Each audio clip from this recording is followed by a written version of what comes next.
አርብ ሚያዝያ 3 ጠቅላይ ሚኒስትሩ ጌታቸው ረዳን የምስራቅ አፍሪካ ጉዳዮች አማካሪ አድርገው መሾማቸውን አስታወቁ። ብዙዎች በ2011 ለእይታ የበቃው የጌም ኦፍ ትሮንስ ፊልምን እንደ ፖለቲካ ማጣቀሻ መጽሐፍ ይቆጥሩታል። የፊልሙ ታሪክ መነሻ 3ኛው ክፍለ ዘመን ቢሆንም በውስጡ ያሉት ገጸ ባህሪያትና ተቋማት ባለንበት 21ኛ ክፍለ ዘመን ላይ ፈልጎ ማግኘት ይቻላል። በአላማጣው ጌታቸው ረዳና ካስትሊ ሮክ ላይ በተወለደው ቲረን ላንስተር መካከል በርካታ መመሳሰሎችን እናገኝባቸዋለን። ጌታቸው በቅርብ የሚያውቁት ሁሉ አንባቢነቱን ሳያነሱ ያልፉ።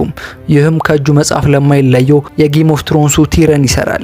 የፊልሙ ቲረንም ሆነ የጋህድ ዓለሙ ጌታቸው ረዳ ንባባቸው ባይኖር በዘመናቸው መሪ ገጸ ባህሪ የመሆን እድላቸው ዜሮ ይሆን ነበር። ፊልሙ መቼቱን ባደረገበት ዘመን ለወንድ ሻሞላ ላይ መሰልጠን፣ ለሴት ደግሞ ውብ መሆን ከፊት ያወጣል። ታይዊን ግን ድንክ ነበር። እህቱ የግዛቱ ውብ ሴት ስለነበረች ለንጉስ ተዳረች። ወንድሙም ወደር የማይገኝለት ባለጎራዴ ስለሆነ የንጉሱ ጠባቂ መሆን ቻለ። ታዲያ ይህ ድንክ ሊሆን የሚችለው ብቸኛ ነገር አሰላሳይ መሆን ነበር። በንባብ የተሞረደ አይምሮ የንጉሱ አማካሪ እስከመሆን አድርሶታል። በኢህአዴግ ዘመን ከሞላ ጎደል ቁልፍ የስልጣን ቦታዎች ከደርግ ጋር በነበረው ጦርነት በረሃ ወርደው በተዋጉ ሰዎች የተያዘ ነበር። ጌታቸው የመንግስት ኮሚኒኬሽን ሚኒስተር የሆነው በ17 ዓመቱ ጦርነት ላይ በመዝመቱ አልነበረም። ይልቁም ከመቀሌ ዩኒቨርሲቲ የህግ መምህርነት የዓለም አቀፍ እውቀቱና ግንዛቤው ያሳጨው ሰው ነው። ወይን ከእጁ የማይለየው ቲረን ልክ እንደ ጌታቸው ሁሉ ጨዋታ አዋቂ ነው። እኚህ ሁለት ሰዎች ከስብናቸው ባለፈ የህይወት ጉዟቸውም ይዛመዳል። ሁለቱም በጦርነት ወቅት ብረት ሳይዙ ዋና ሰው መሆን ችለዋል። ሁለቱም ከጦርነት ማግስት የኔ በሚሏቸው ሰዎች ተከሷል። በስተመጨረሻም ጌታቸው ረዳ በአውሮፕላን ቲረን ላንስተር በመርከብ ተሰዷል።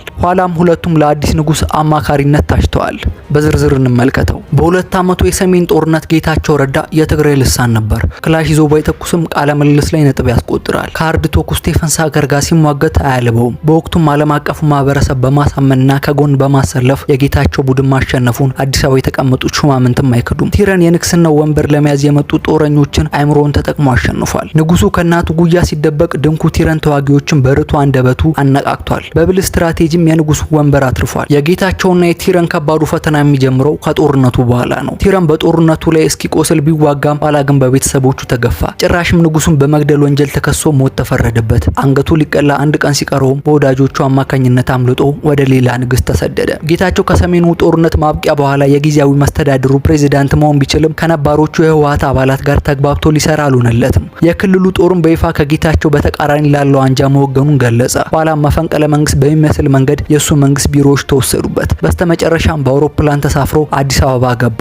እሱም ልክ እንደ ቲረን ሁሉ ሞት ተደግሶለት እንደነበር ይናገራል። ቲረን ጡንቿ እየፈረጠመ ወዳለውና ዓለምን ለማስገበር ወደ አኮበኮበቹ ንግስት ዘንድ አመራ።